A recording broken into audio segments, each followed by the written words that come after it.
જે લોકો બેઠા છે ઉમરલાયક છે એમના માટે જગ્યા રાખજો. આપણે પલોઠીવાળી નીચે બેસી શકીએ, નીચે બેસવાનું છે.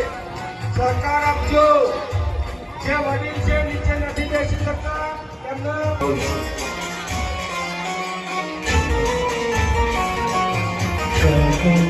Thank you.